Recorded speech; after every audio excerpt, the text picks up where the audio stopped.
Hier, le ministre de la Sécurité publique du Québec, Robert Duthil, a annoncé la décision de son gouvernement de contester devant les tribunaux la décision du gouvernement fédéral d'abolir le registre des armes à feu et surtout de détruire les données qui ont été amassées à grands frais depuis plusieurs années. Sur le plan politique, vous savez qu'il y a eu des tentatives, des essais, témoignages devant commission d'enquête, hier entouré de gens qui appuient l'importance de ce registre. Monsieur Duthil a dit, nous allons demander aux tribunaux de trancher. Il n'a pas évoqué sur quelle base juridique ces experts et les avocats du gouvernement allaient s'appuyer pour contester cette décision du gouvernement fédéral pour des raisons stratégiques, a-t-il dit. On va quand même essayer de voir quel genre de poignée juridique a le gouvernement dans ce combat qu'il commence contre le gouvernement fédéral avec mon invité Frédéric Bérard. Il est enseignant à la faculté de droit de l'Université de Montréal et chroniqueur pour le site droitinc.com. Bonjour, Monsieur Bérard.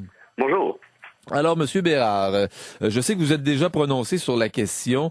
Ce que cherche à faire Monsieur Duthil n'est pas de changer l'idée et d'empêcher le gouvernement fédéral d'abolir le registre, mais plutôt de préserver les données. Comment, juridiquement, en tout cas, qu'est-ce qu'on peut contester quand on est un gouvernement provincial? Qu'est-ce qu'on peut contester dans cette décision du gouvernement fédéral?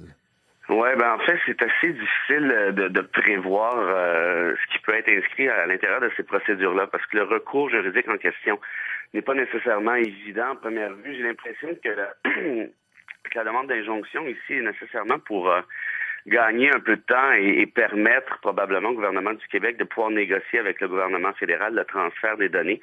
En ce qui a trait au fond du débat, je dirais que c'est pas nécessairement simple dans l'optique où, d'un point de vue partage des compétences, tant le fédéral que les provinces ont leurs compétences propres. Ici, il semble assez clair que le registre appartenait au fédéral en ce qui a trait à sa juridiction en droit criminel.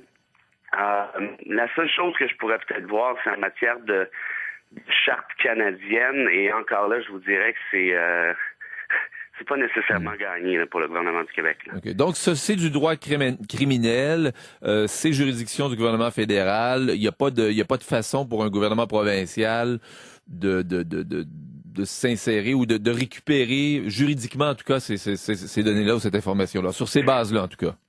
Ben, en termes de partage des compétences, ça a déjà été reconnu que le registre appartenait au fédéral. Pardon, comme je vous disais, par la Cour suprême de l'Alberta, si je ne fais pas erreur.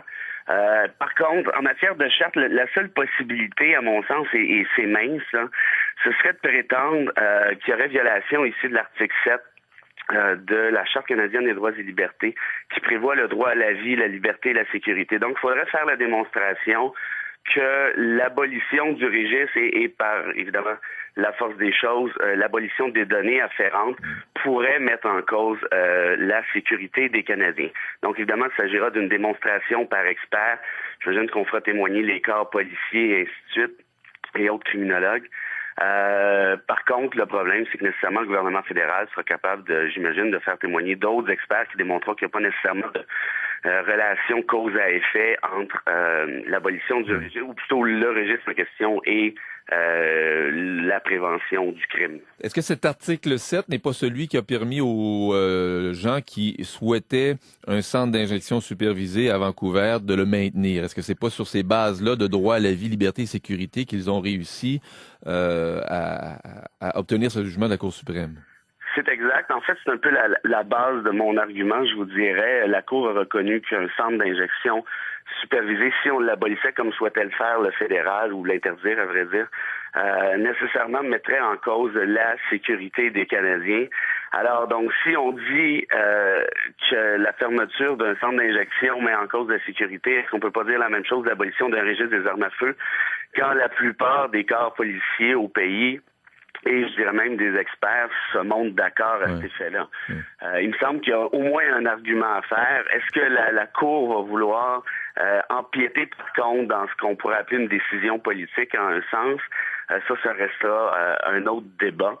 Mais je pense qu'il y a quand même une piste, même si elle est peut-être un peu faible à cette étape-ci. Est-ce que l'argument financier peut être évoqué devant les tribunaux? On l'a beaucoup entendu dans les négociations puis dans les débats politiques, à savoir que ça a coûté extrêmement cher constituer ce registre, amasser ces données. Nous sommes, comme contribuables québécois, responsables d'une partie du financement d'un registre comme celui-là, donc on devrait pouvoir le récupérer. Est-ce que ça peut être évoqué devant une cour? Je vous dirais que politiquement, c'est certainement un argument qui est intéressant. D'ailleurs, Christian Paradis, devant la motion unanime de l'Assemblée nationale, a dit nous, on abolit puis on abolit également les informations puisqu'on veut satisfaire le registre, pas le registre, mais plutôt le regroupement québécois sur les armes à feu, ce qui est nécessairement ridicule.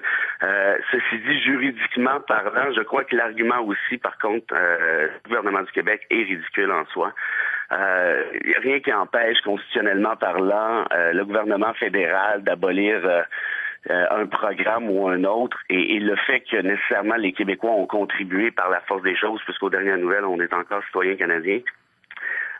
Cet argument-là ne peut pas empêcher le gouvernement fédéral ni d'abolir un programme, ni en fait de se voir dans une obligation de transférer quelconque donnée. Ça, je vous dirais que juridiquement, le gouvernement du Québec, à mon sens, n'a absolument aucune chance. Bon, en tout cas, est-ce qu'on peut dire qu'automatiquement le gouvernement gagne du temps? Vous avez évoqué tout à l'heure l'injonction. Là, à partir du moment où on entreprend des démarches devant les tribunaux, c'est bien certain qu'il y aura une injonction et qu'on ne pourra pas détruire les données? En fait, moi, je pense que c'est tout simplement la stratégie du gouvernement. Puis je dirais que le ministre Dutil ne s'en est pas caché non plus. En fait, avec l'injonction, à mon sens, celle-ci pourrait être remportée probablement assez, j'allais dire aisément, là, mais j'exagère un peu. Les chances qu'il la remporte sont quand même intéressantes. Pourquoi? Parce qu'il y a nécessairement urgence, il y a péril dans la demeure. Ici, le gouvernement fédéral a annoncé son intention de détruire les données. Et pour remporter une injonction à cette étape-ci, il faut démontrer justement l'urgence de la situation et les faits qui sont invoqués dans l'injonction comme telle sont tenus pour avérés. Donc, fort probablement que oui, le gouvernement du Québec se verra accorder l'injonction réclamée. Le problème, c'est beaucoup plus pour la suite des choses, qu'est-ce qui va se passer. Là, il y aura un débat au fond, comme on en discutait tout à l'heure. Et s'il obtient l'injonction, il vient de gagner quelques années. Là, ça va être long, des procédures comme celle-là.